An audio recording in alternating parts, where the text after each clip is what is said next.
The Select Committee to investigate the January 6th attack on the United States Capitol will be in order. Without objection, the chair is authorized to declare the committee in recess at any point.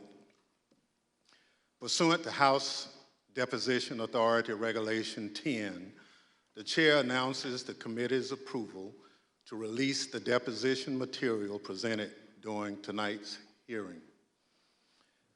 Thanks to everyone watching tonight for sharing part of your evening to learn the facts and causes of the events leading up to and including the violent attack on January 6, 2021.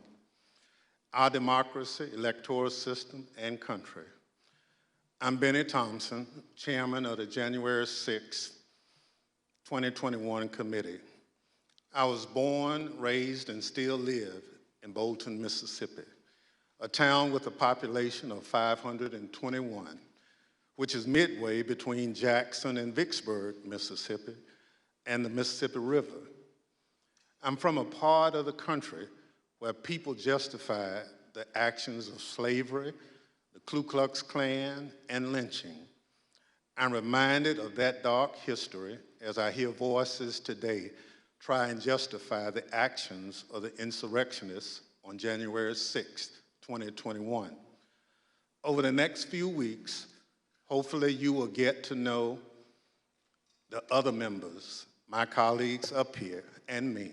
We represent a diversity of communities from all over the United States, rural areas and cities, East Coast, West Coast, and the Heartland. All of us have one thing in common. We swore the same oath.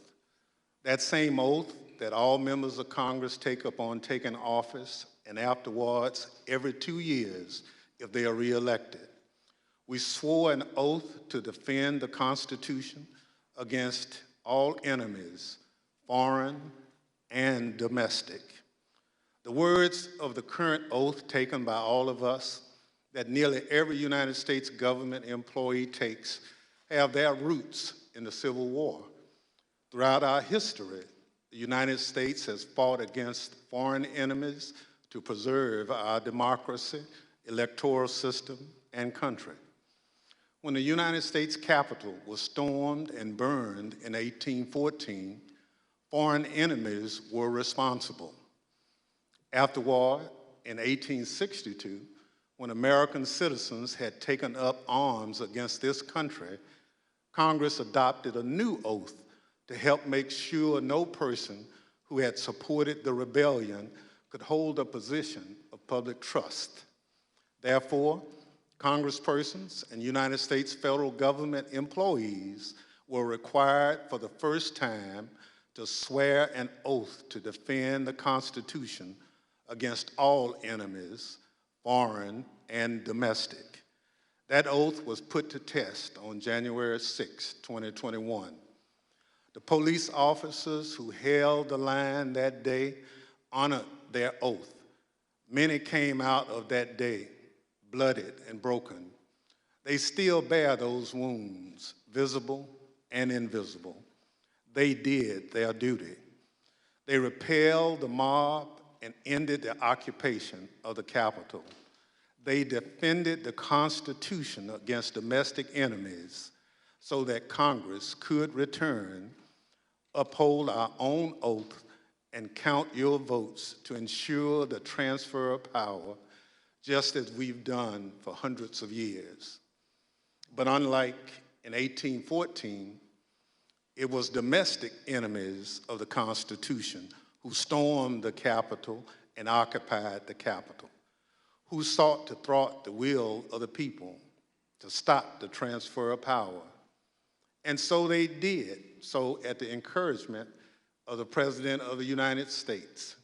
The President of the United States trying to stop the transfer of power, a precedent that had stood for 220 years, even as our democracy had faced its most difficult tests.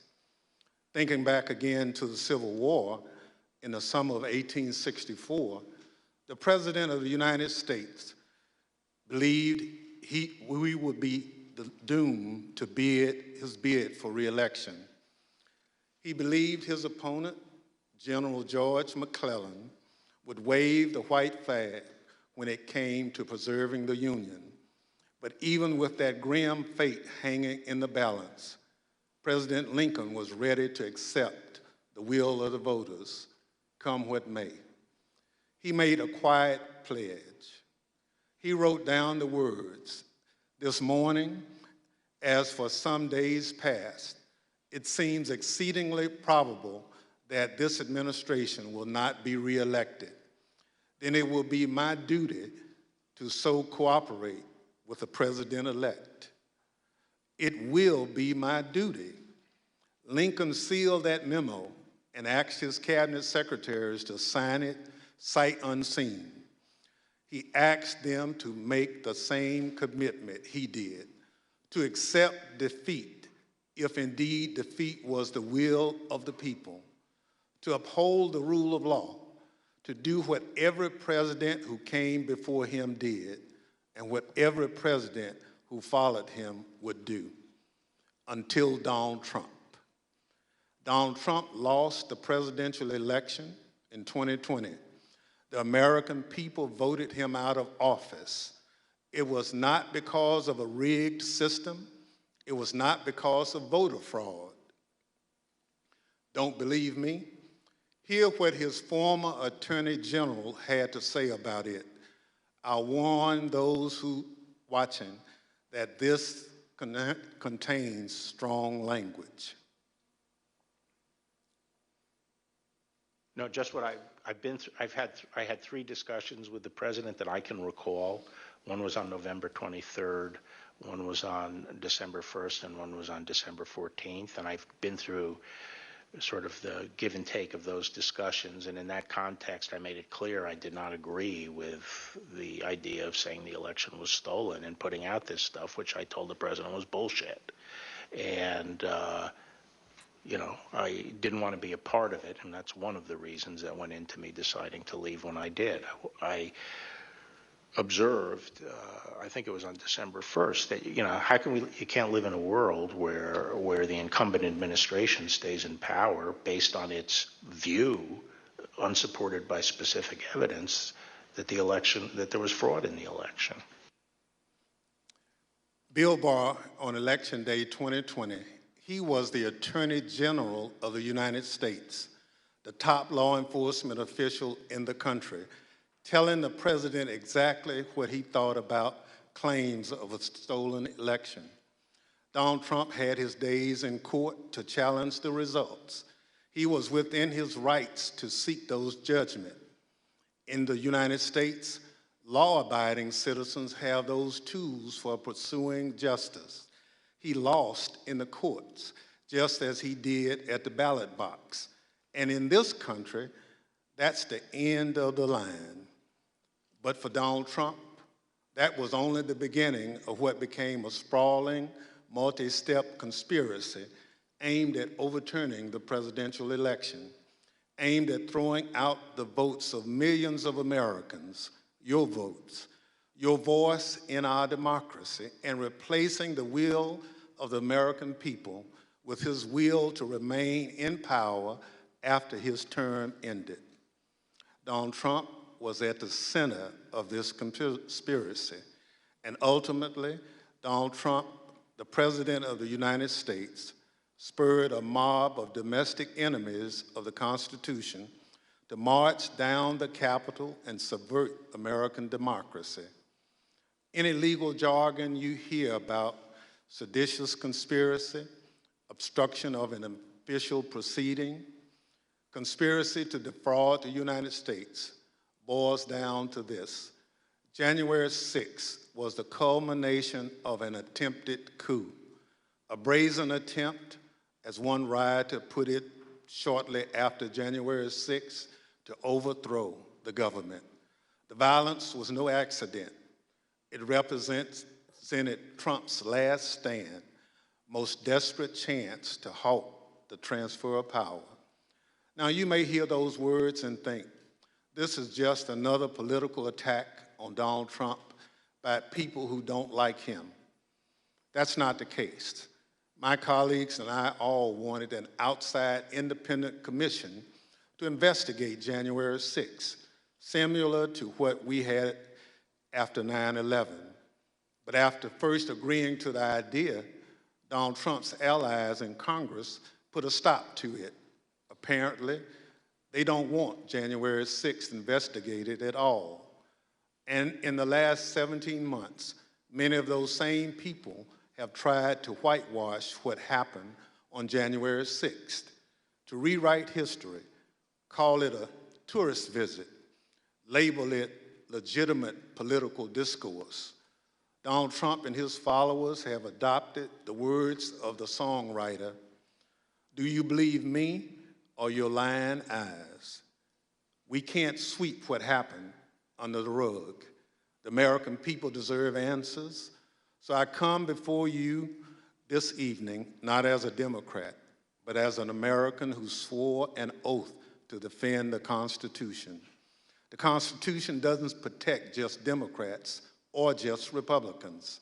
It protects all of us, we the people. And this scheme was an attempt to undermine the will of the people.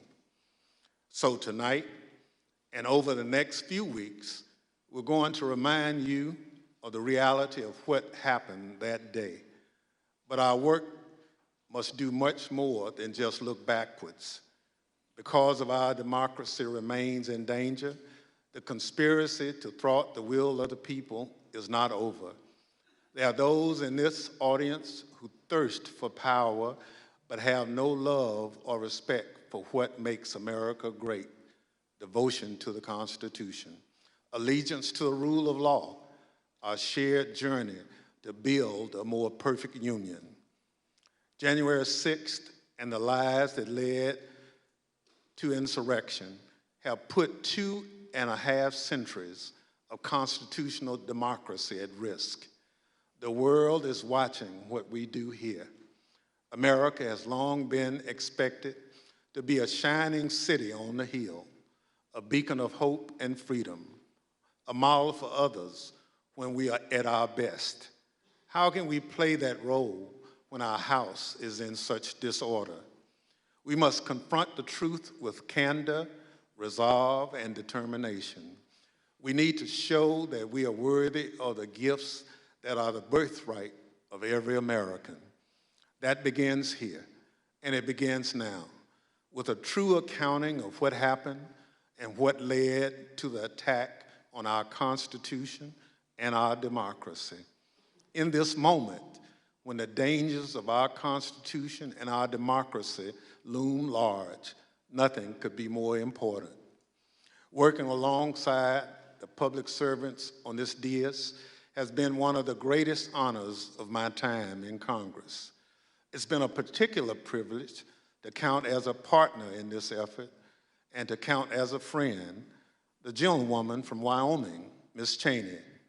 She's a patriot, a public servant of profound courage, of devotion to her oath and the Constitution.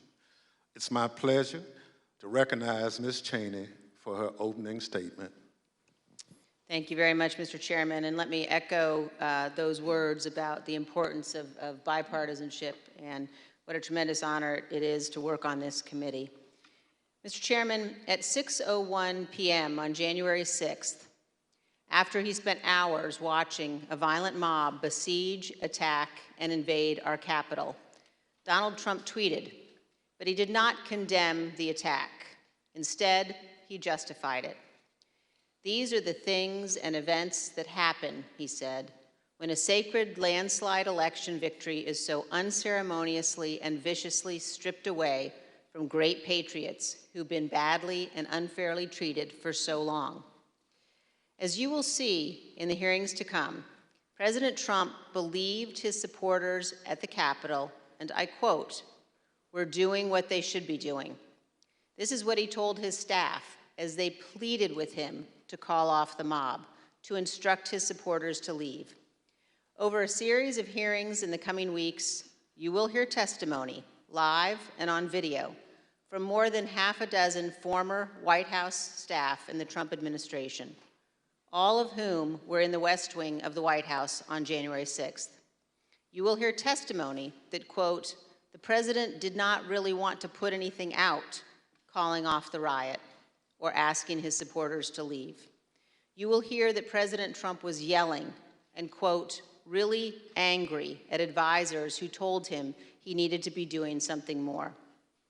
And aware of the rioters' chance to hang Mike Pence, the president responded with this sentiment, quote, maybe our supporters have the right idea.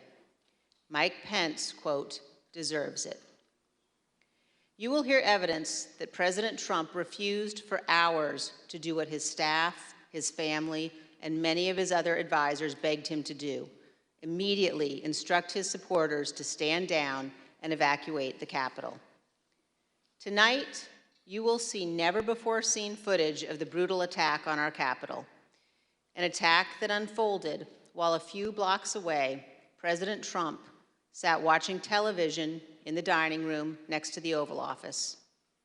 You will hear audio from the brave police officers battling for their lives and ours, fighting to defend our democracy against a violent mob Donald Trump refused to call off. Tonight and in the weeks to come, you will see evidence of what motivated this violence, including directly from those who participated in this attack. You will see video of them explaining what caused them to do it. You will see their posts on social media. We will show you what they have said in federal court. On this point, there is no room for debate. Those who invaded our Capitol and battled law enforcement for hours were motivated by what President Trump had told them, that the election was stolen and that he was the rightful president. President Trump summoned the mob, assembled the mob, and lit the flame of this attack. You will also hear about plots to commit seditious conspiracy on January 6th, a crime defined in our laws as conspiring to overthrow, put down, or destroy by force the government of the United States, or to oppose by force the authority thereof. Multiple members of two groups, the Oath Keepers and the Proud Boys, have been charged with this crime for their involvement in the events leading up to and on January 6th. Some have pled guilty. The attack on our Capitol was not a spontaneous riot. Intelligence available before January 6th identified plans to, quote, invade the Capitol, occupy the Capitol, and take other steps to halt Congress's count of electoral votes that day. In our hearings to come, we will identify elements of those plans, and we will show specifically how a group of Proud Boys led a mob into the Capitol building on January 6th. Tonight, I am going to describe for you some of what our committee has learned and highlight initial findings you will see this month in our hearings. As you hear this, all Americans should keep in mind this fact. On the morning of January 6th, President Donald Trump's intention was to remain President of the United States, despite the lawful outcome of the 2020 election and in violation of his constitutional obligation to relinquish power. Over multiple months, Donald Trump oversaw and coordinated a sophisticated 7-part plan to overturn the presidential election and prevent the transfer of presidential power. In our hearings, you will see evidence of each element of this plan. In our second hearing, you will see that Donald Trump and his advisors knew that he had in fact lost the election. But despite this, President Trump engaged in a massive effort to spread false and fraudulent information to convince huge portions of the US population that fraud had stolen the election from him. This was not true. Jason Miller was a senior Trump campaign spokesman. In this clip, Miller describes a call between the Trump campaign's internal data expert and President Trump a few days after the 2020 election. I was in the Oval Office, and at some point in the conversation, Matt Oskowski, who is the lead data person, was brought on, and I remember he delivered to the president pretty blunt terms that he was going to lose. And that was based, Mr. Miller, on Matt and the data team's assessment of the sort of county by county, state by state results as reported? Correct. Alex Cannon was one of President Trump's campaign lawyers. He previously worked for the Trump Organization. One of his responsibilities was to assess allegations of election fraud in November 2020. Here is one sample of his testimony discussing what he told White House Chief of Staff Mark Meadows. I remember a call with Mr. Meadows, where Mr. Meadows was asking me what I was finding and if I was finding anything. And I remember sharing with him that we weren't finding anything that would be sufficient to change the results in any of the key states. When was that conversation? Probably in November, mid to late November. I think it was before my child was born. And what was Mr. Meadows' reaction to that information? I believe the words he used were, "So there's no there there." There's no there there. The Trump campaign's general counsel, Matt Morgan, gave similar testimony. He explained that all of the fraud allegations and the campaign's other election arguments taken together and viewed in the best possible light for President Trump could still not change the outcome of the election. President Trump's Attorney General Bill Barr also told Donald Trump his election claims were wrong. Repeatedly told the president in no uncertain terms that I did not see evidence of fraud and that would have affected the outcome of the election. And frankly, a year and a half later, I haven't seen anything to change my mind on that. Attorney General Barr also told President Trump that his allegations about Dominion voting machines were groundless. I saw absolutely zero basis for the allegations, but they were made in such a sensational way that they obviously were influencing a lot of people, members of the public, that there was this systemic corruption in the system and that their votes didn't count and that these machines controlled by somebody else were actually determining it, which was complete nonsense. And it was being laid out there. And I told them that it was crazy stuff and they were wasting their time on that. And it was doing a grave disservice to the country. But President Trump persisted, repeating the false Dominion allegations in public at least a dozen more times, even after his Attorney General told him they were, quote, complete nonsense. And after Barr's resignation on December 23rd, the acting Attorney General who replaced him, Jeff Rosen, and the acting deputy, Richard Donahue, told President Trump over and over again that the evidence did not support allegations he was making in public. Many of President Trump's White House staff also recognized that the evidence did not support the claims President Trump was making. This is the president's daughter commenting on Bill Barr's statement that the department found no fraud sufficient to overturn the election. How did that affect your perspective about the election when Attorney General Barr made that statement? It affected my perspective. I respect Attorney General Barr. So I accepted what he was saying. As you will hear on Monday, the president had every right to litigate his campaign claims, but he ultimately lost more than 60 cases in state and federal courts. The president's claims in the election cases were so frivolous and unsupported that the president's lead lawyer, Rudy Giuliani, not only lost the lawsuits, his license to practice law was suspended. Here's what the court said of Mr. Giuliani. Giuliani communicated demonstrably false and misleading statements to courts, lawmakers, and the public at large in his capacity as lawyer for former President Donald J. Trump and the Trump campaign in connection with Trump's failed effort at re-election in 2020. As you will see in great detail in our hearings, President Trump ignored the rulings of our nation's courts. He ignored his own campaign leadership, his White House staff, many Republican state officials. He ignored the Department of Justice and the Department of Homeland Security. President Trump invested millions of dollars of campaign funds purposely spreading false information, running ads he knew were false, and convincing millions of Americans that the election was corrupt and that he was the true president. As you will see, this misinformation campaign provoked the violence on January 6th.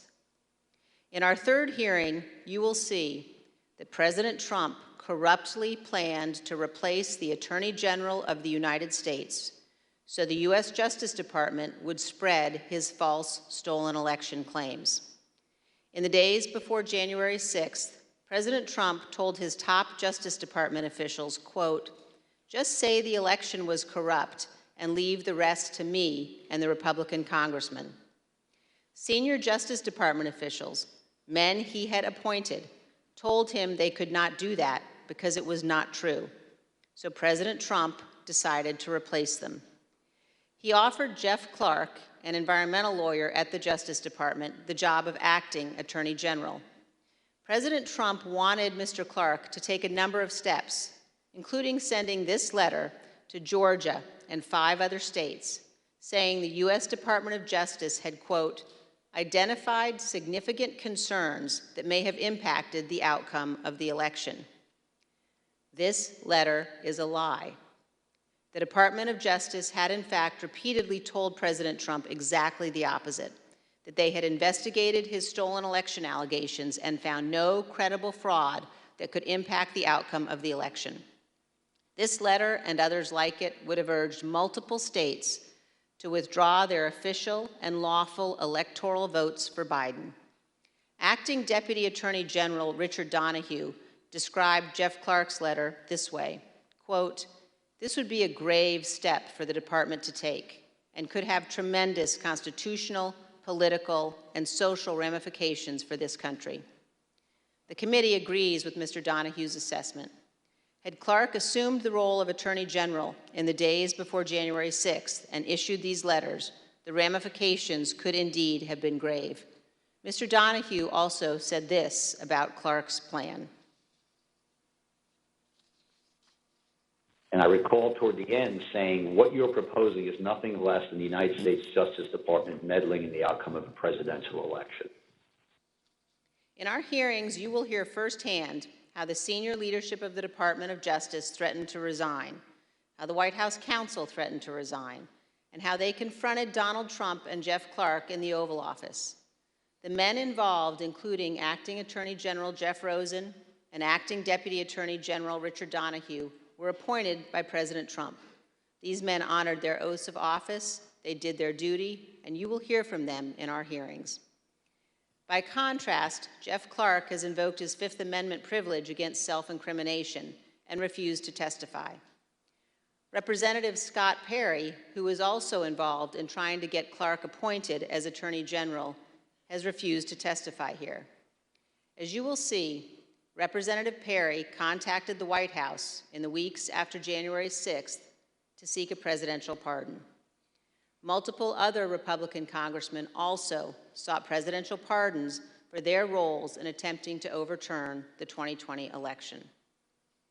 In our fourth hearing, we will focus on President Trump's efforts to pressure Vice President Mike Pence to refuse to count electoral votes on January 6th. Vice President Pence has spoken publicly about this. President Trump is wrong. I had no right to overturn the election. The presidency belongs to the American people and the American people alone.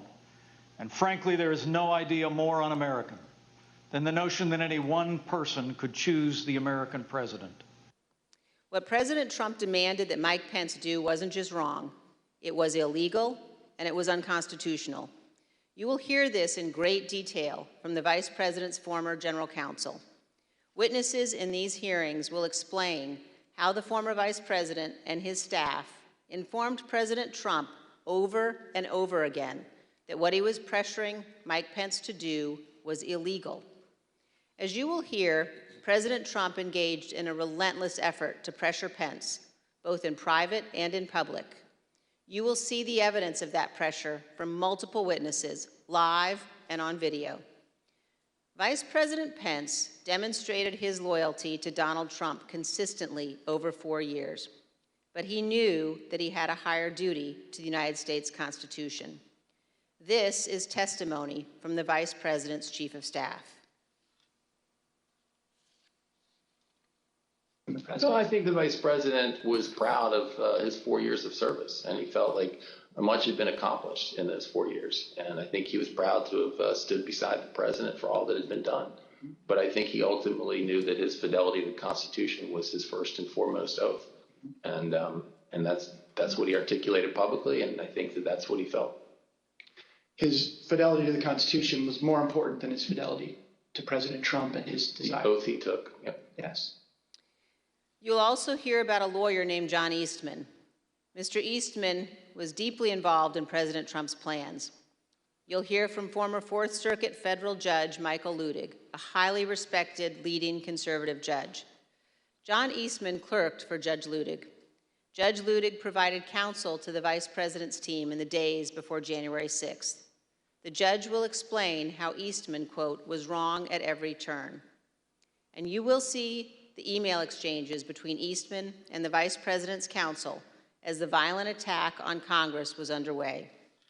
Mr. Jacob said this to Mr. Eastman: "Thanks to your bullshit, we are under siege." You will also see evidence that John Eastman did not actually believe the legal position he was taking. In fact, a month before the 2020 election, Eastman took exactly the opposite view on the same legal issues. In the course of the Select Committee's work to obtain information from Mr. Eastman, we have had occasion to present evidence to a federal judge. The judge evaluated the facts, and he reached the conclusion that President Trump's efforts to pressure Vice President Pence to act illegally by refusing to count electoral votes likely violated 2 federal criminal statutes.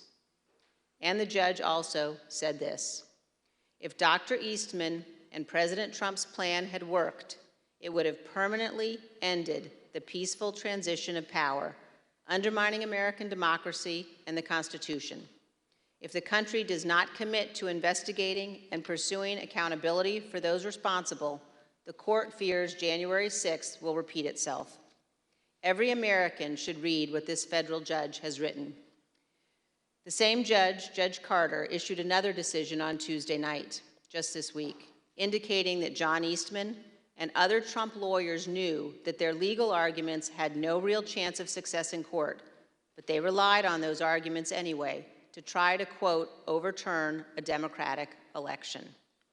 And you will hear that while Congress was under attack on January 6th and the hours following the violence, the Trump legal team in the Willard Hotel War Room continued to work to halt the count of electoral votes. In our 5th hearing, you will see evidence that President Trump corruptly pressured state legislators and election officials to change election results. You will hear additional details about President Trump's call to Georgia officials, urging them to, quote, find 11,780 votes, votes that did not exist, and his efforts to get states to rescind certified electoral slates without factual basis and contrary to law. You will hear new details about the Trump campaign and other Trump associates' efforts to instruct Republican officials in multiple states to create intentionally false electoral slates and transmit those slates to Congress, to the Vice President, and the National Archives, falsely certifying that Trump won states he actually lost. In our final 2 June hearings, you will hear how President Trump summoned a violent mob and directed them illegally to march on the United States Capitol. While the violence was underway, President Trump failed to take immediate action to stop the violence and instruct his supporters to leave the Capitol. As we present these initial findings, keep 2 points in mind. First, Our investigation is still ongoing, so what we make public here will not be the complete set of information we will ultimately disclose. And second, the Department of Justice is currently working with cooperating witnesses and has disclosed to date only some of the information it has identified from encrypted communications and other sources. On December 18, 2020, a group including General Michael Flynn, Sidney Powell, Rudy Giuliani, and others visited the White House. They stayed late into the evening. We know that the group discussed a number of dramatic steps, including having the military seize voting machines and potentially rerun elections. You will also hear that President Trump met with that group alone for a period of time before White House lawyers and other staff discovered the group was there and rushed to intervene. A little more than an hour after Ms. Powell, Mr. Giuliani, General Flynn, and the others finally left the White House, President Trump sent the tweet on the screen now, telling people to come to Washington on January 6th. Be there, he instructed them. Will be wild. As you will see, this was a pivotal moment. This tweet initiated a chain of events. The tweet led to the planning for what occurred on January 6th, including by the Proud Boys, who ultimately led the invasion of the Capitol and the violence on that day. The indictment of a group of Proud Boys alleges that they planned, quote, to oppose by force the authority of the government of the United States. And according to the Department of Justice, on January 6, 2021, the defendants directed, mobilized, and led members of the crowd onto the Capitol grounds and into the Capitol, leading to the dismantling of metal barricades, the destruction of property, the breaching of the Capitol building, and the assaults on law enforcement. Although certain former Trump officials have argued that they did not anticipate violence on January 6th, the evidence suggests otherwise. As you will see in our hearings, the White House was receiving specific reports in the days leading up to January 6th, including during President Trump's Ellipse rally, indicating that elements in the crowd were preparing for violence at the Capitol. And on the evening of January 5th, the president's close advisor, Steve Bannon, said this on his podcast. All hell is going to break loose tomorrow. Just understand this. All hell is going to break loose tomorrow. As part of our investigation, we will present information about what the White House and other intelligence agencies knew and why the Capitol was not better prepared. But we will not lose sight of the fact that the Capitol Police did not cause the crowd to attack. And we will not blame the violence that day, violence provoked by Donald Trump, on the officers who bravely defended all of us. In our final hearing, you will hear a moment-by-moment account of the hours-long attack from more than half a dozen White House staff, both live in the hearing room and via videotaped testimony. There's no doubt that President Trump was well aware of the violence as it developed. White House staff urged President Trump to intervene and call off the mob. Here is a document written while the attack was underway by a member of the White House staff, advising what the president needed to say. Quote, anyone who entered the Capitol without proper authority should leave immediately. This is exactly what his supporters on Capitol Hill and nationwide were urging the president to do. He would not. You will hear that leaders on Capitol Hill begged the president for help, including Republican leader McCarthy, who was, quote, scared, and called multiple members of President Trump's family after he could not persuade the president himself. Not only did President Trump refuse to tell the mob to leave the Capitol, he placed no call to any element of the United States government to instruct that the Capitol be defended. He did not call his Secretary of Defense on January 6th. He did not talk to his Attorney General. He did not talk to the Department of Homeland Security. President Trump gave no order to deploy the National Guard that day, and he made no effort to work with the Department of Justice to coordinate and deploy law enforcement assets. But Vice President Pence did each of those things. For example, here is what General Milley, the chairman of the Joint Chiefs of Staff, testified to this committee. There were 2 or 3 calls with Vice President Pence. He was very animated, and he issued very explicit, very direct, unambiguous orders. There was no question about that. And he was, and I can get you the exact quotes, I guess, from some of our records somewhere, but he was very animated, very direct, very firm, and to Secretary Miller. Get the military down here, get the Guard down here, put down this situation, etc. By contrast, here is General Milley's description of his conversation with President Trump's Chief of Staff, Mark Meadows, on January 6th. He said, we have to kill the narrative that the Vice President is making all the decisions. We need to establish the narrative that that the President is still in charge and that things are steady or stable or what's that thing.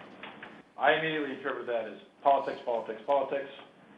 Red flag for me personally, no action, but I remember it distinctly.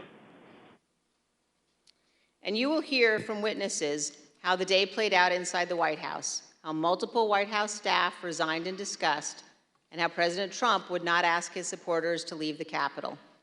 It was only after multiple hours of violence that President Trump finally released a video instructing the riotous mob to leave. And as he did so, he said to them, quote, "We love you, and you're very special."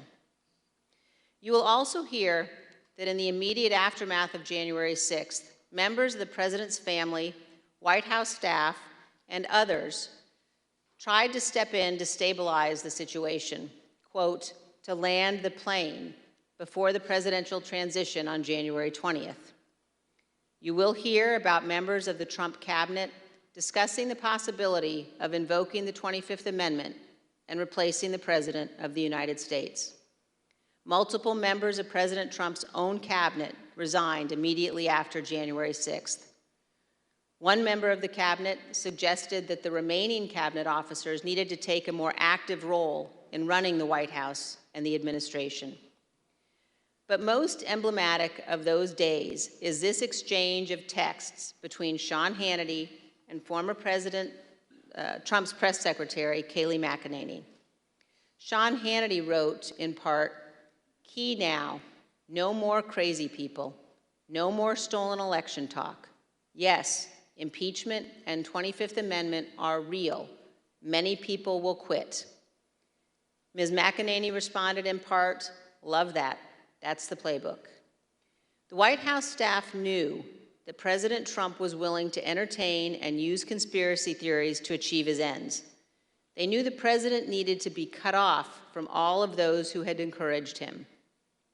They knew that President Donald Trump was too dangerous to be left alone, at least until he left office on January 20th.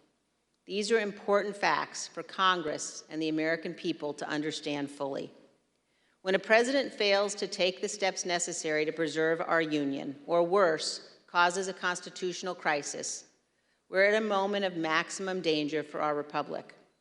Some in the White House took responsible steps to try to prevent January 6th. Others egged the president on. Others, who could have acted, refused to do so. In this case, the White House counsel was so concerned about potentially lawless activity that he threatened to resign multiple times.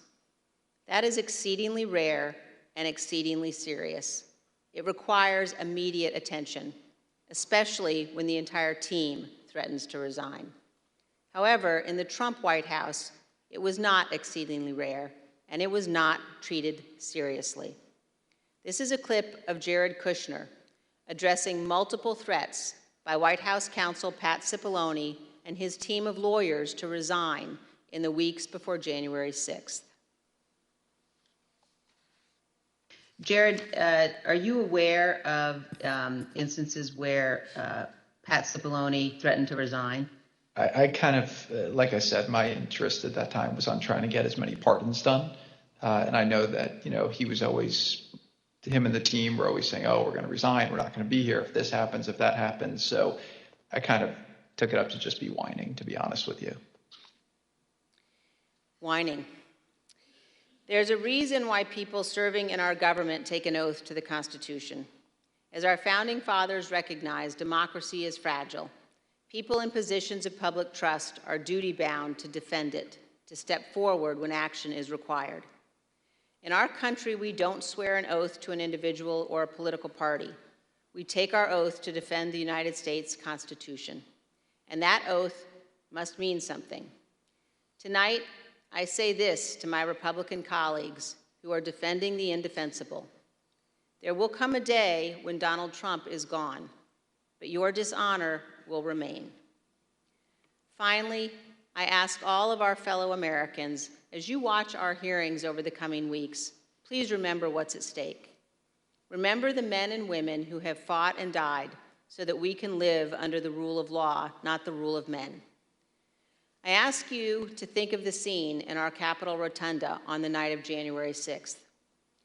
There, in a sacred space in our constitutional republic, the place where our presidents lie in state, watched over by statues of Washington and Jefferson, Lincoln and Grant, Eisenhower, Ford, and Reagan. Against every wall that night encircling the room, there were SWAT teams, men and women in tactical gear with long guns, deployed inside our Capitol building. There in the rotunda, these brave men and women rested beneath paintings depicting the earliest scenes of our republic, including one painted in 1824 depicting George Washington resigning his commission, voluntarily relinquishing power, handing control of the Continental Army back to Congress. With this noble act, Washington set the indispensable example of the peaceful transfer of power, what President Reagan called nothing less than a miracle. The sacred obligation to defend this peaceful transfer of power has been honored by every American president, except one. As Americans, we all have a duty to ensure that what happened on January 6th never happens again, to set aside partisan battles, to stand together to perpetuate and preserve our great republic. Thank you, Mr. Chairman. As we provide answers to American people about January 6th, it's important that we remember exactly what took place. That this was no tourist visit to the Capitol. Most of the footage we are about to play has never been seen. The Select Committee obtained it as a part of our investigation. This isn't easy to watch. I want to warn everyone that this video includes violence and strong language. Without objection, I include in the record a video presentation of the violence of January 6th. Proud of your boy! Proud of your boy! Proud of your boy! Yeah, just for awareness, be advised, there's probably about 300 Proud Boys. They're marching eastbound in this 400 block of kind of Independence, actually on the mall towards the United States Capitol. I am not allowed to say what's going to happen today because everyone's just going to have to watch for themselves. But it's going to happen. Something's going to happen. Whose streets? Our streets! Whose streets? Our streets! Whose streets? Our streets!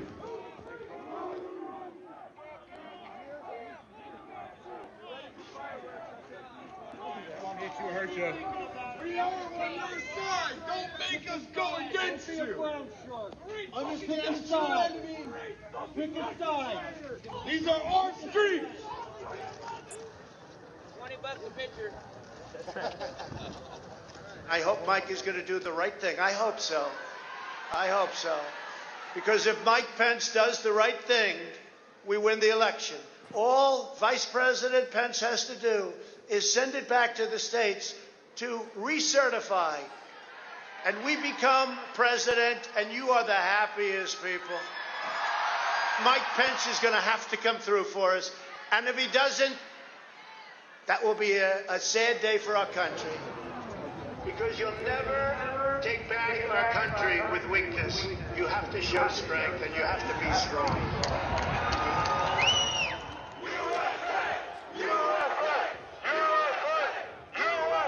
Cruiser 50, it does look like we're going to have an ad hoc march stepping off here. There's a crowd surge heading east. We love Trump! We love Trump! We love Trump! We love Trump! We love Trump! We love Trump! We love Trump! Mike Pence, I hope you're going to stand up for the good of our Constitution and for the good of our country. And if you're not, I'm going to be very disappointed in you. I will tell you right now.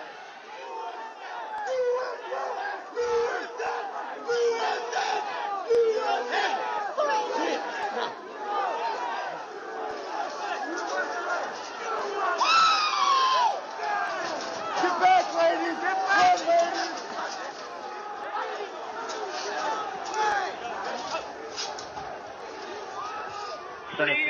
Priority. We just had protesters. East Circle, breach the line.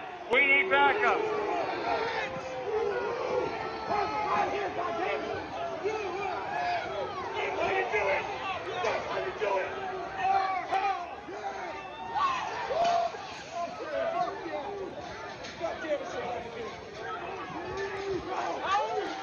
Madam Speaker, the Vice President and the United States Senate.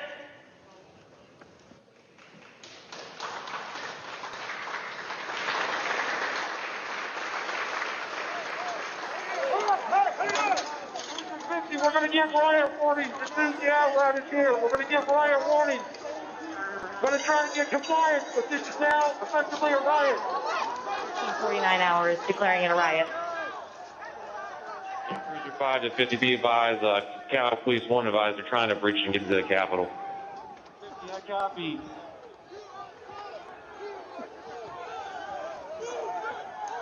Hold the line! Hold the line! Hold the line! Hold the line! Hold the line!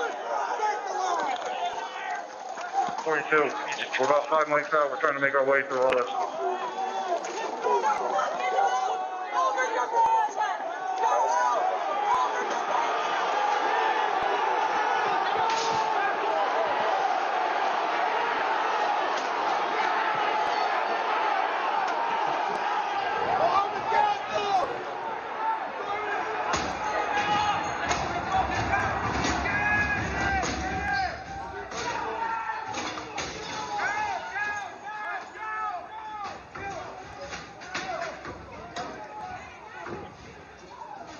We have a breach of the Capitol! Breach of the Capitol to the upper level! Be advised, they're requesting additional resources on the east side as they've broken into that window and they're trying to kick it in.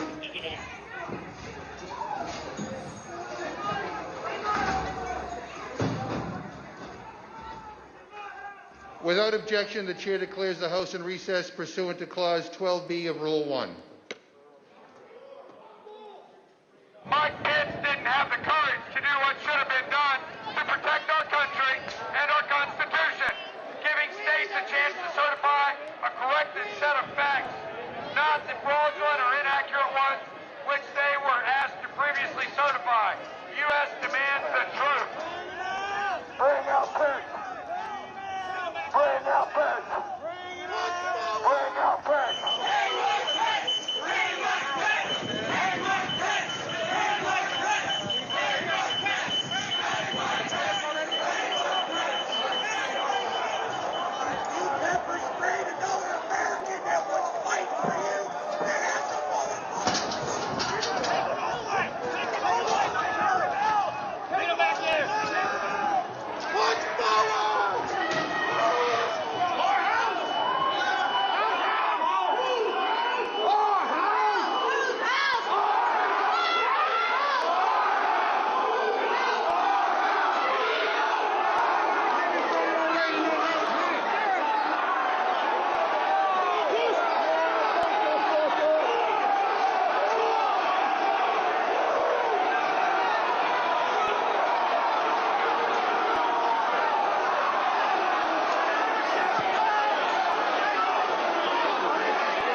can't hold this. We're gonna get too many fucking people. Look at this fucking vantage point, man. We're fucked.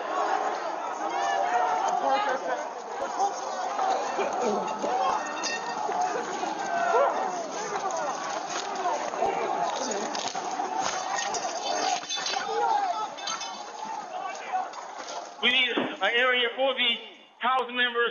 They're all walking over now through the tunnels.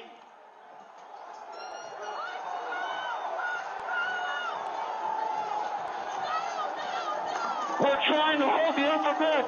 We are trying to hold the upper deck now. We need to hold the doors of the Capitol.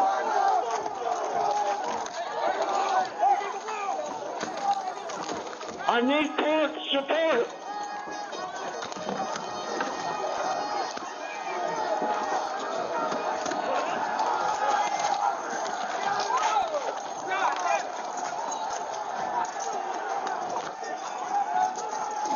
We lost the line.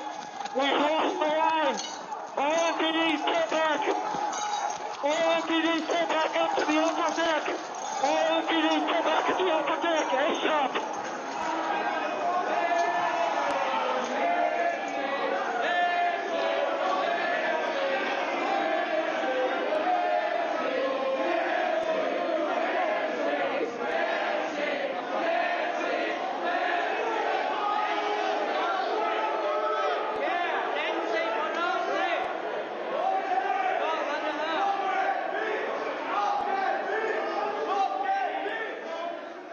Cruiser 50, be advised that Capitol Police is going to start moving their resources inside.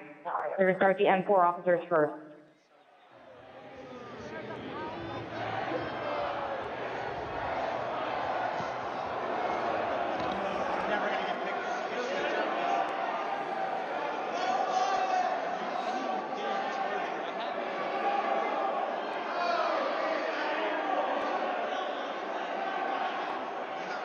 Okay, H208 with 4 members. The door's barricaded. There's people flooded the hallways outside. We have no way out.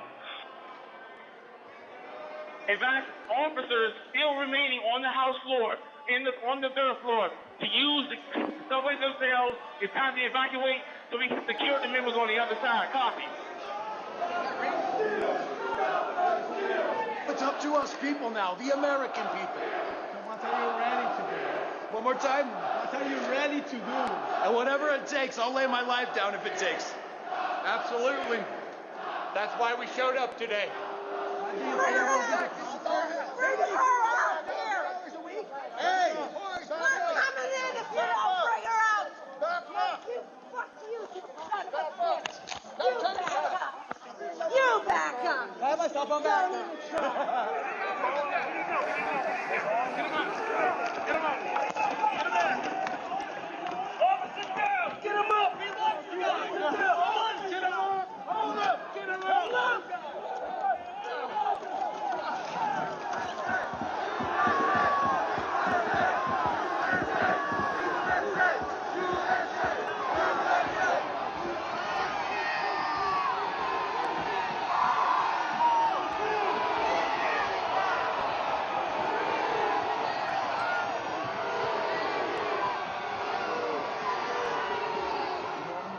Changing some of that West Terrace door for backup.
Pursuant to the order of the committee of tonight, The chair declares the committee in recess for a period of approximately 10 minutes.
committee will be in order.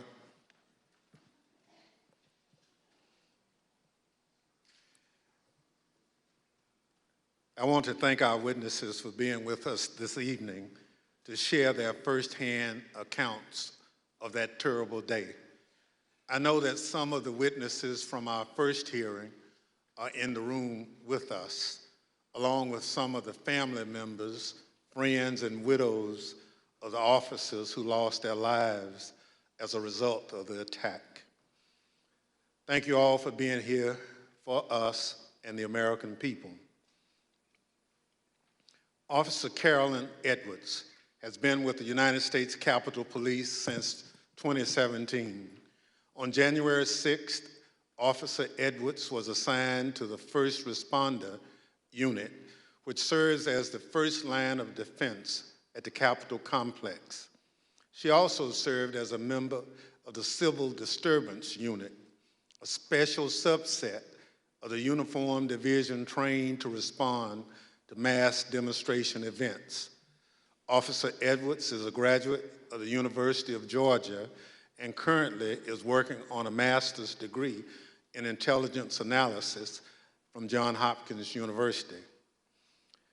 Nick Quisted is an acclaimed filmmaker whose credits include documenting stories from war zones in Afghanistan, Syria, and Iraq. On January 6th, Mr. Quickstead was working on a documentary about, quote, why Americans are so divided when Americans have so much in common, end quote. During that day, Mr. Quested interviewed and documented movements of the people around the Capitol, including the first moments of the violence against the Capitol Police and the chaos that ensued. I will now swear in our witnesses. The witnesses will please stand and raise your right hand. Do you swear and affirm under penalty of perjury that the testimony you're about to give is the truth, the whole truth, and nothing but the truth, so help you God?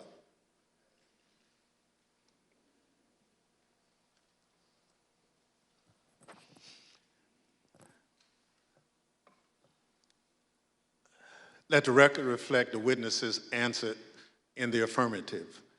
Without objection, the witness's statement will be included in the record. Pursuant to Section 5C8 of House Resolution 503, I recognize myself for questioning. As you saw just a few minutes ago, the Proud Boys instigated the first breach of the Capitol just before 1:00 p.m., where rioters pushed over barricades near the Peace Circle at the foot of the Capitol. Our two witnesses tonight were both there at the time of that first breach. Officer Edwards was standing with other officers behind a line of bike racks that marked the perimeter of the Capitol grounds. She bravely tried to prevent an angry crowd from advancing on the Capitol. Unfortunately, she was overrun and knocked unconscious as the crowd advanced on the Capitol. Mr. Quickstead was a few yards away from Officer Edwards, taking footage of the Proud Boys as part of his work on a documentary film. Most of his footage has never been shown publicly before we shared it this evening. Officer Edwards, I'd like to start by asking if you could tell us why you believe it's important for you to share your story this evening with the committee and the American public.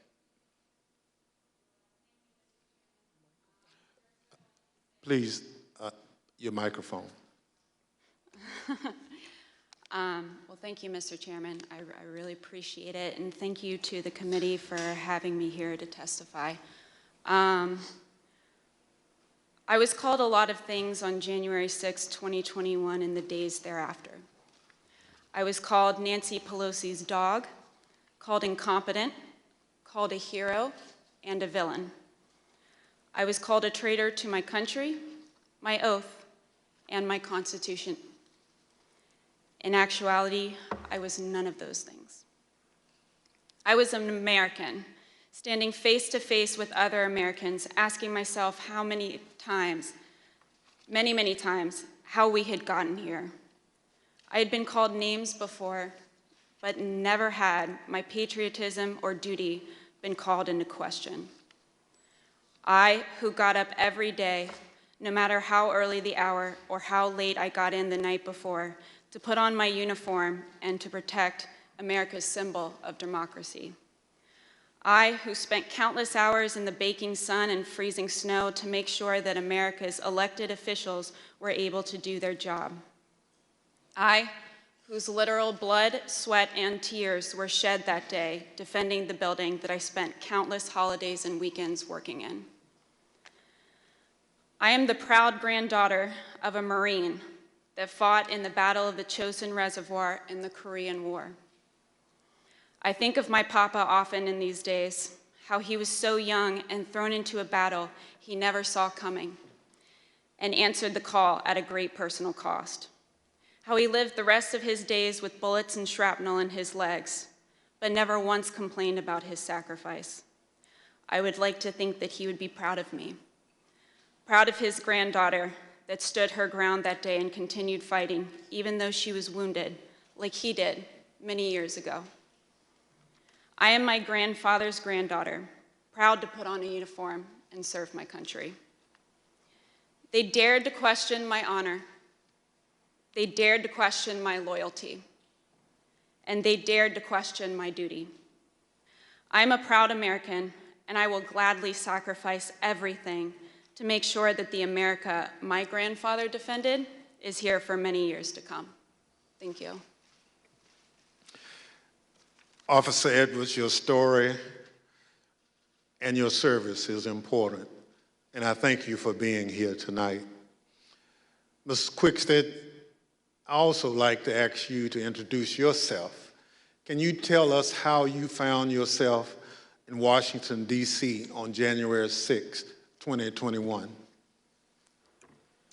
Good evening, Chair and Madam Vice Chair. Thank you for the introduction. As stated, in the winter of 2020, I was working on a documentary. As part of that documentary, I filmed several rallies in Washington, D.C. on December the 11th and December the 12th. And I learned there would be a rally on the Mall on January 6th. So my 3 colleagues and I came down to document the rally. According to the permit of the event, there was going to be a rally at the Ellipse. We arrived at the Mall and observed a large contingent of Proud Boys marching towards the Capitol. We filmed them, and almost immediately I was separated from my colleagues. I documented the crowd turn from protesters to rioters to insurrectionists. I was surprised at the size of the group, the anger and the profanity.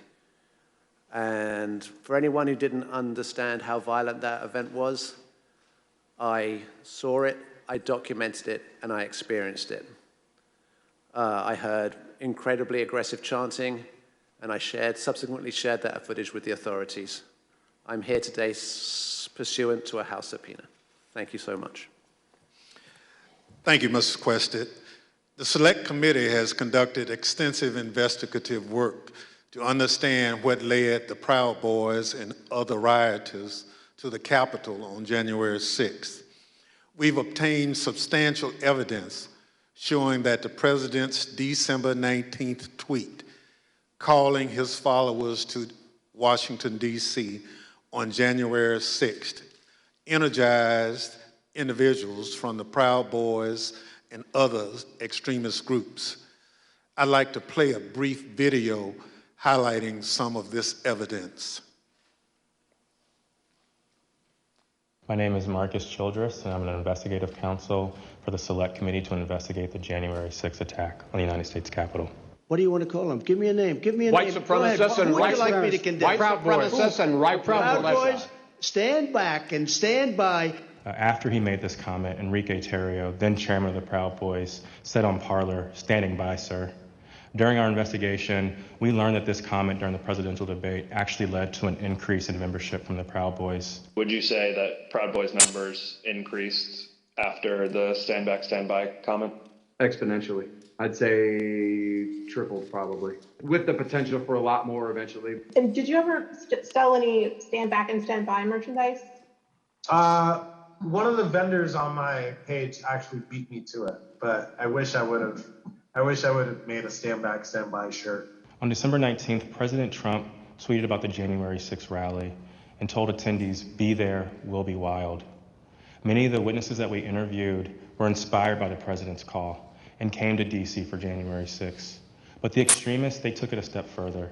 They viewed this tweet as a call to arms. A day later, the Department of Justice describes how the Proud Boys created a chat called the Ministry of Self-Defense Leadership Chat. In this chat, the Proud Boys established a command structure in anticipation of coming back to DC on January 6th. The Department of Justice describes Mr. Tarrio coming into possession of a document called the 1776 Returns, which describes individuals occupying key buildings around the United States Capitol. The Oath Keepers are another group that the committee investigated. You better get your ass to D.C., folks, this Saturday. Yeah, if you don't, there'll be no more Republic, but we're not going to let that happen. It's not even an if. It's either President Trump is encouraged and bolstered and strengthened to do what he must do, or we wind up in a bloody fight. We all know that. The fight's coming. The Oath Keepers began planning to block the peaceful transfer of power shortly after the November 3rd election. And according to the Department of Justice, Stuart Rhodes, the Oath Keepers leader, said to his followers that we were not going to get through this without a civil war. In response to the December 19th, 2020 tweet by President Trump, the Oath Keepers focused on January 6th in Washington, D.C. In response to the tweet, one member, the president of the Florida chapter, put on social media, "The president called us to the Capitol. He wants us to make it wild." The goal was for the Oath Keepers to be called to duty so that they could keep the president in power, although President Trump had just lost the election. The committee learned that the Oath Keepers set up quick reaction forces outside of the city in Virginia where they stored arms. The goal of these quick reaction forces was to be on standby just in case President Trump invoked the Insurrection Act. Did the Oath Keepers ever provide weapons to members? I'm going to decline to answer that and put them at grounds and due process grounds. In footage obtained by the committee, we learned that on the night of January 5th, Enrique Tarrio and Stuart Rhodes met in a parking garage in Washington, D.C. There's mutual respect there. I think we're fighting the same fight, and I think that's what's important. The committee learned that the Oath Keepers went into the Capitol through the east doors in two stack formations. The DOJ alleges that one of the stacks went into the Capitol looking for Speaker Pelosi, although they never found her. As the attack was unfolding, Mr. Tarrio took credit. In documents obtained by the Department of Justice, Mr. Tarrio said in an encrypted chat, "Make no mistake, and we did this." Later on that evening, Mr. Tarrio even posted a video which seemed to resemble him in front of the Capitol with a black cape. And the title of the video was Premonition. The evidence developed by the Select Committee and the Department of Justice highlights how each group participated on the attack on the Capitol on January 6th. In fact, the investigation revealed that it was individuals associated with the Proud Boys who instigated the initial breach at the Peace Circle at 12:53 p.m.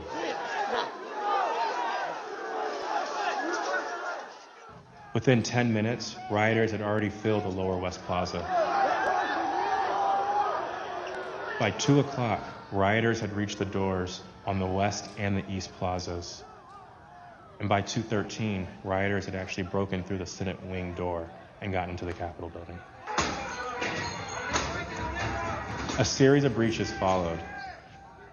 At 2:25 p.m., rioters breached the east side doors to the Rotunda.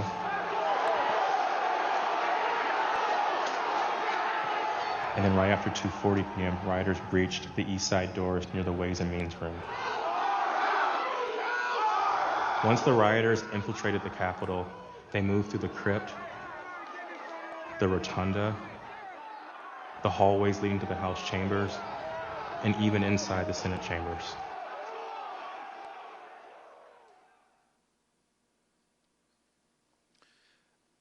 Individuals associated with two violent extremist groups have been charged with seditious conspiracy in connection with the January 6th attack. One is the Oath Keepers. They are a group of armed anti-government extremists.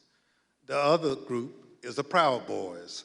They promote white supremacist beliefs and have engaged in violence with people they view as their political enemies. Members of both groups have already pled guilty to crimes associated with the January 6th attack. Mr. Quested, as part of the documentary you've been filming, you gained access to the Proud Boys and their leader, Enrique Tarrio. Your crew filmed them in Washington, D.C.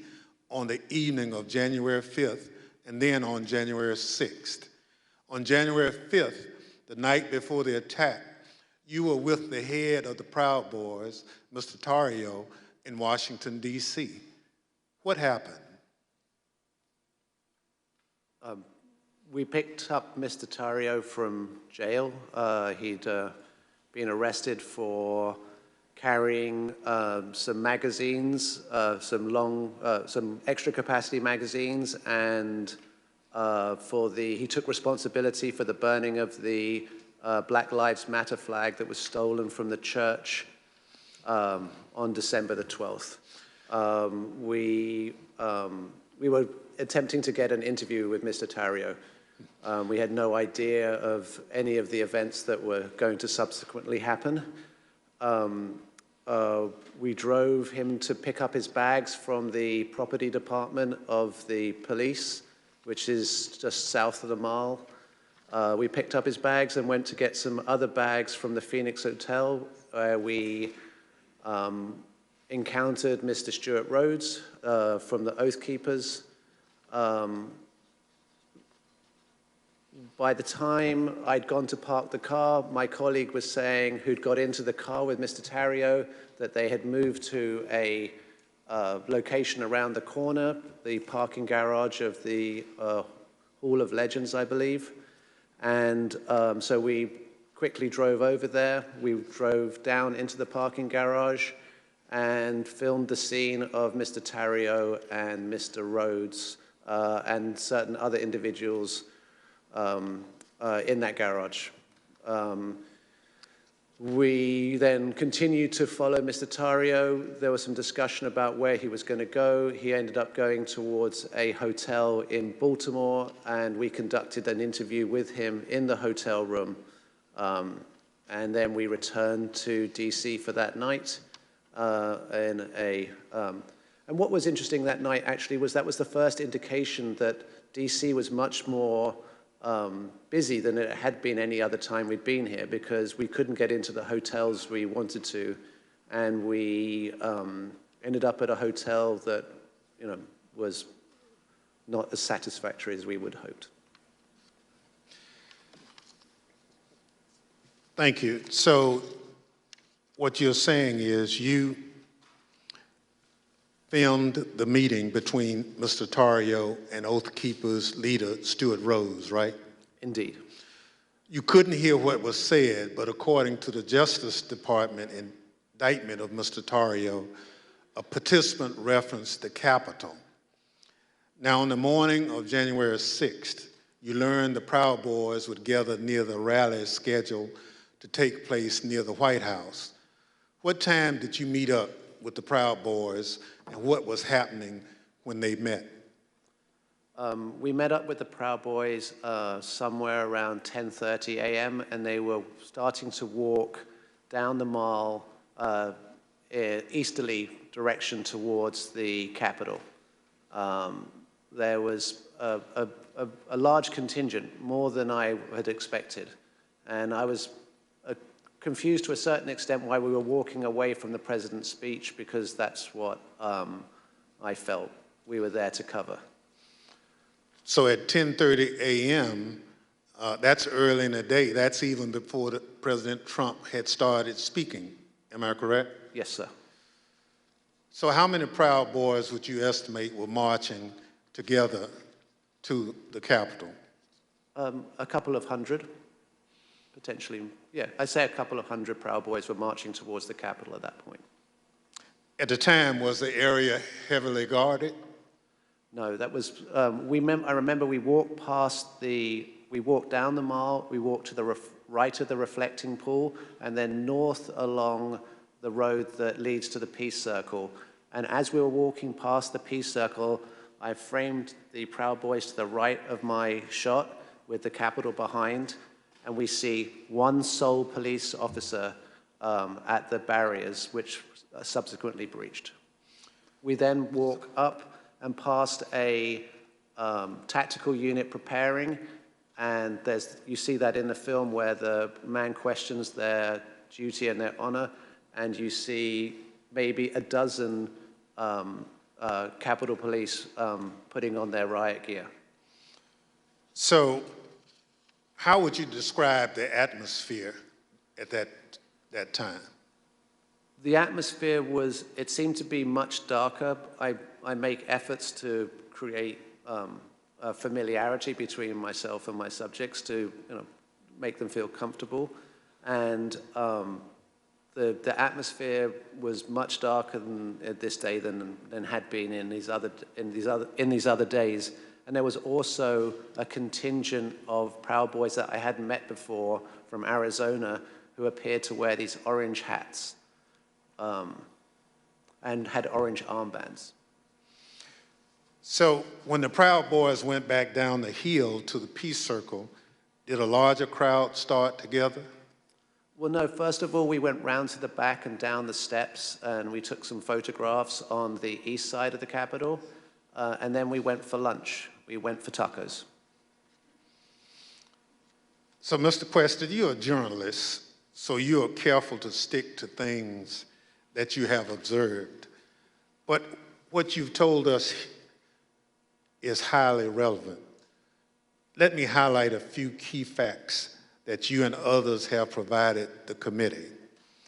First, there was a large group of Proud Boys present at the Capitol. We know that from multiple sources. You now estimate that there were around 250 to 300 individuals that you've testified. They weren't there for President Trump's speech. We know this because they left that area to march toward the Capitol before the speech began.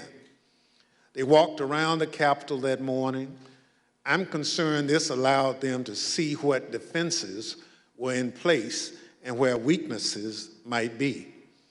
And they decided to launch their attack at the Peace Circle, which is the front door of the Capitol complex.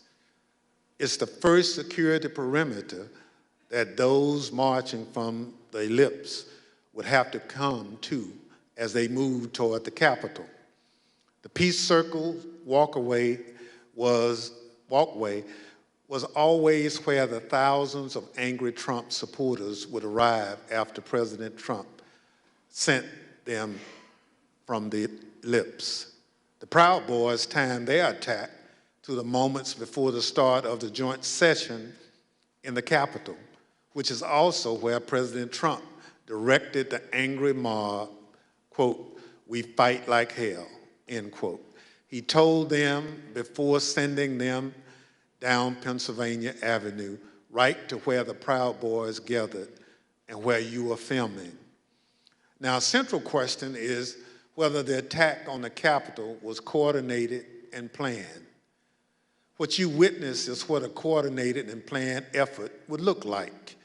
It was the culmination of a months-long effort spearheaded by President Trump. Mr. Questa, thank you for your eyewitness account of the lead up to the breach of the Peace Circle.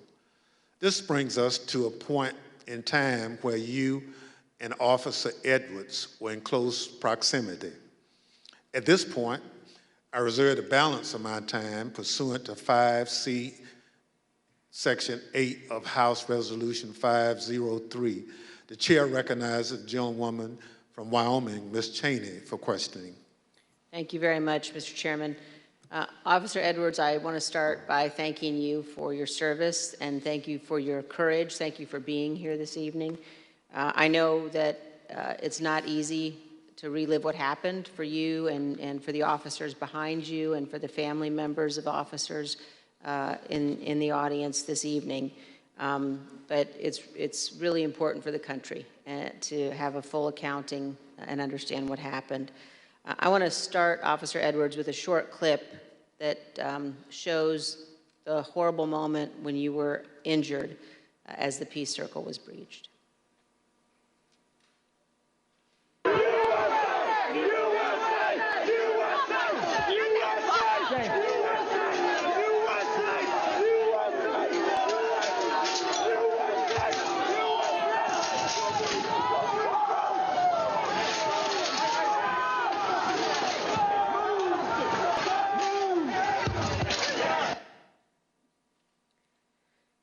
Officer Edwards, can you describe the crowd that had assembled at the Peace Circle as you and your fellow officers stood behind and guarded the bike racks at the Peace Circle?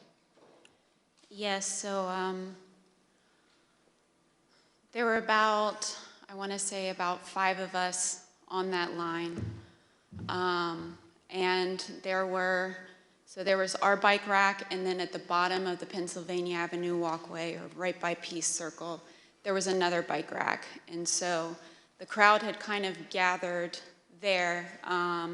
It was the crowd led by Joseph Biggs, and they were mostly in civilian clothes. There were some who had military fatigues on. We could see people with bulletproof vests on, things like that.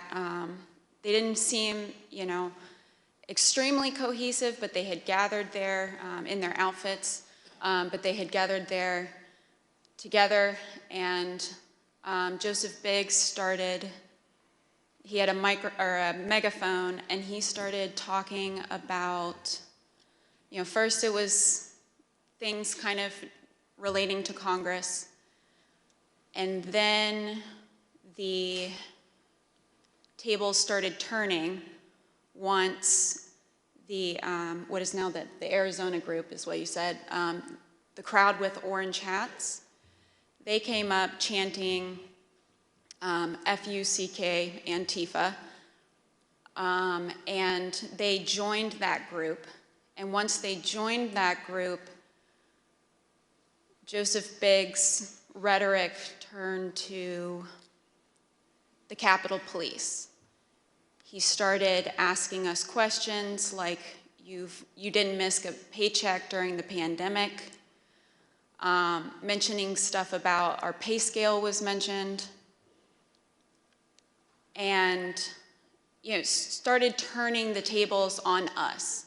And I've worked, I can, conservatively say probably hundreds of civil disturbance events. I know when I'm being turned into a villain, and that's when I turned to my sergeant and I stated the understatement of the century. I said, Sarge, I think we're gonna need a few more people down here. And so after that,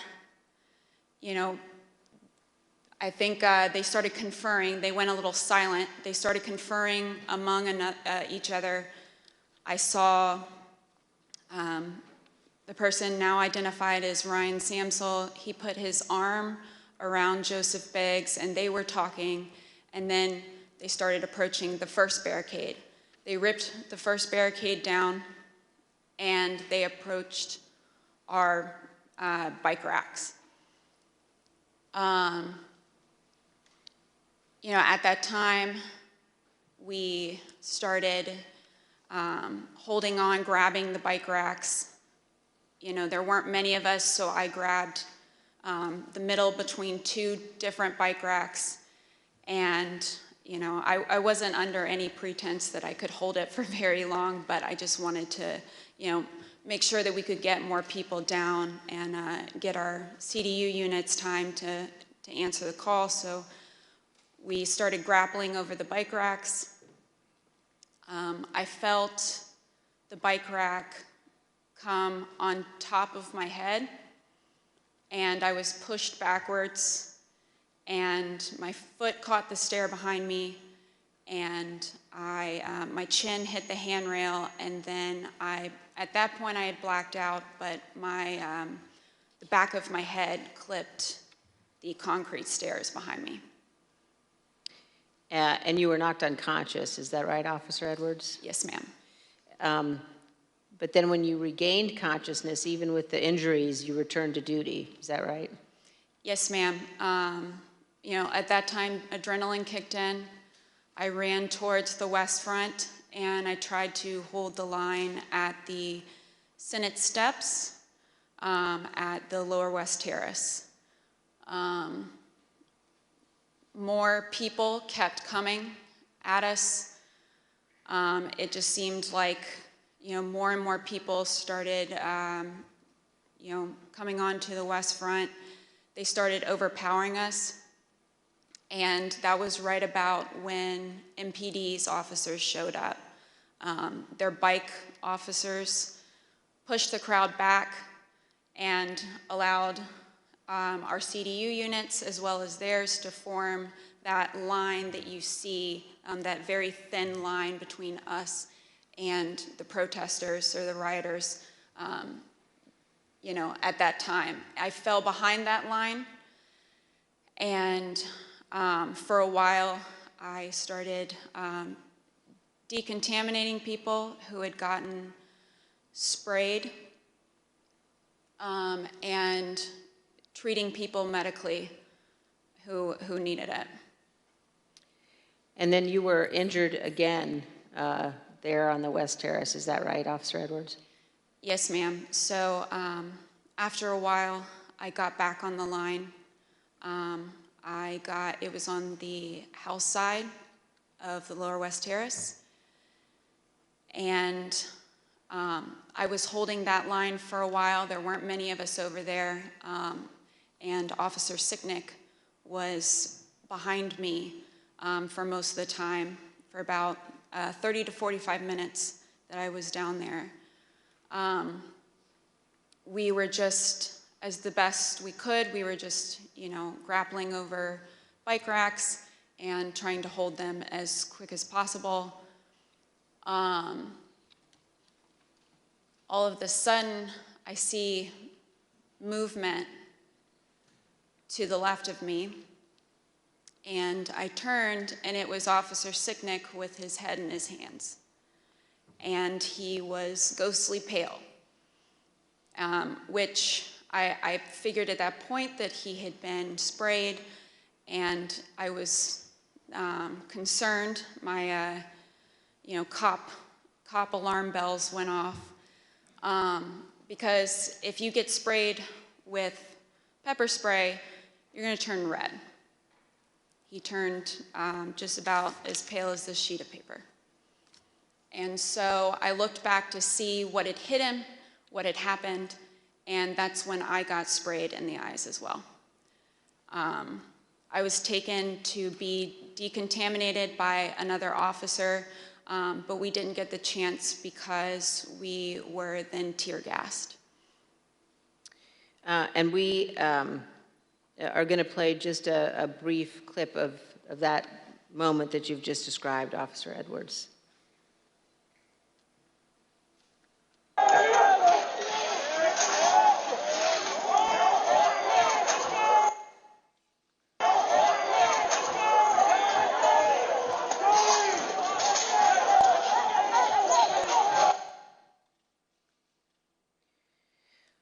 Officer Edwards, I just want to thank you for being here. And I know, again, how difficult it is. I know the family of Officer Sicknick as well, who's here tonight.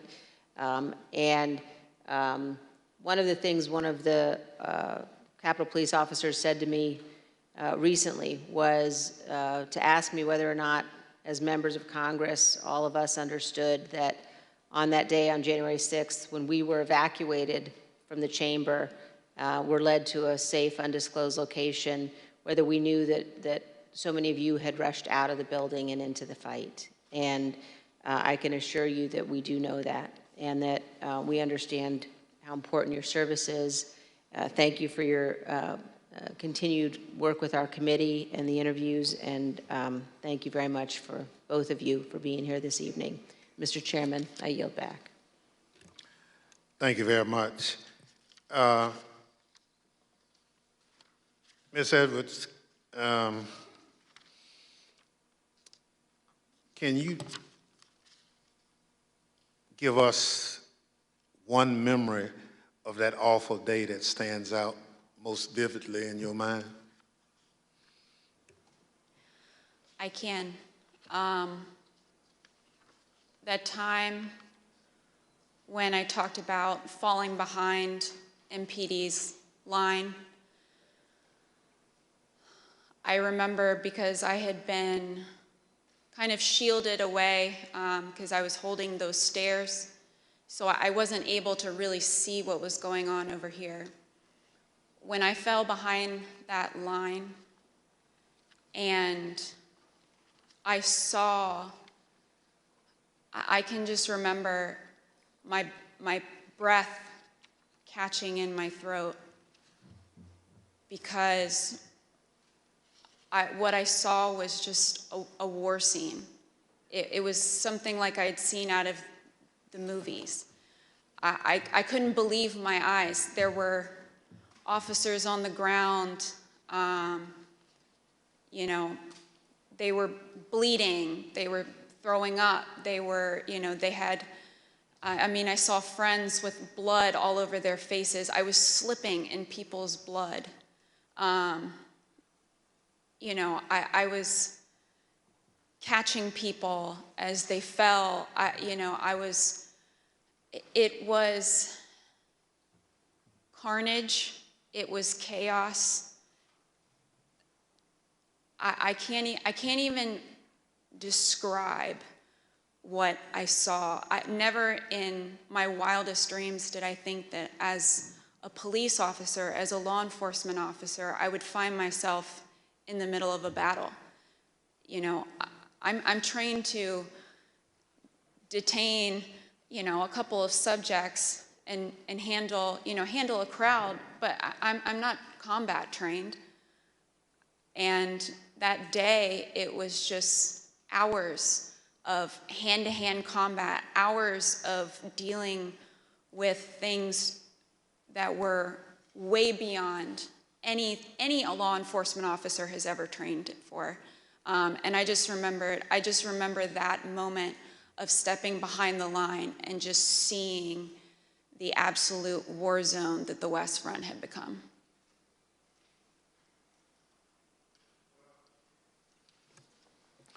Let me thank you for your service and obviously your bravery that you have told the world about tonight. It's unfortunate that you had to defend the Capitol from fellow Americans.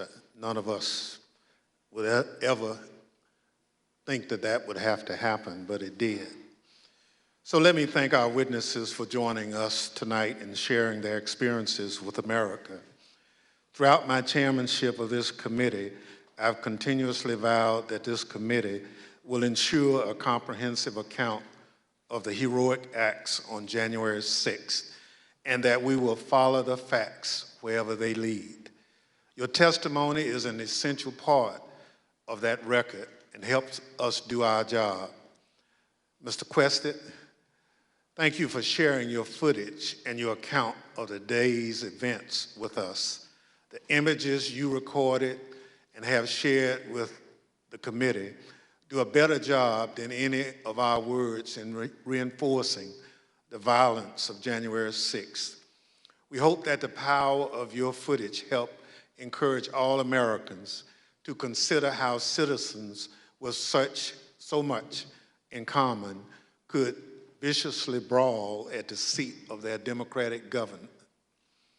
Officer Edwards, thank you for your brave service, as I indicated, on January 6th, and all you did to protect us, and most importantly, our democracy.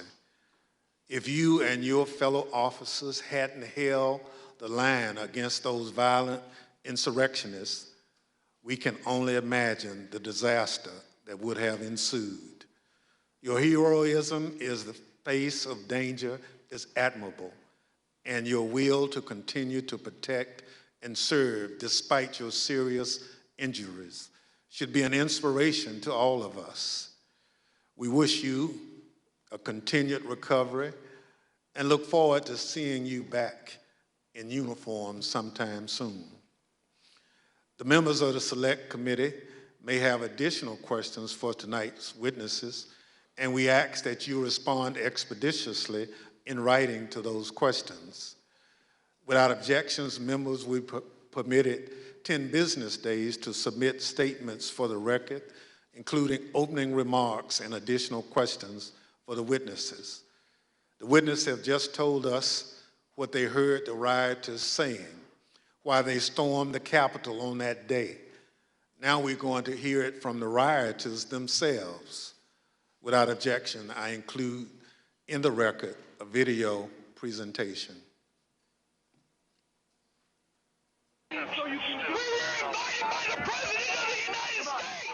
What really made me want to come was the fact that, you know, I had supported Trump all that time. I did believe, you know, that the election was being stolen. And Trump asked us to come. He personally asked for us to come to D.C. that day. And I thought, for everything he's done for us, if this is the only thing he's going to ask of me, I'll do it. We're going to walk down to the Capitol. Did you recall President Trump mentioning going to the Capitol during his speech? Oh, yeah. So that's one of my disappointments. He said he was going to go with us, that he was going to be there. I know why I was there, and that's because he called me there, and he laid out what is happening in our government. He laid it out. But I remember Donald Trump telling people to be there, right? I mean, to support. So you mentioned that the president asked you. Do you remember a specific message? Basically, yeah, he asked for us to come to D.C., that big things are going to happen. What got me interested, he said, I have something very important to say on January 6th or something like that, is what got me interested to be there. You know, Trump has only asked me for two things. He asked me for my vote, and he asked me to come on January 6th. When the committee reconvenes next week, we're going to examine the lies that convinced those men and others to storm the Capitol, to try to stop the transfer of power. We're going to take a close look at the first part of Trump's attack on the rule of law, when he hit the fuse that ultimately resulted in the violence of January 6th. Without objection, and with that, the committee stands adjourned.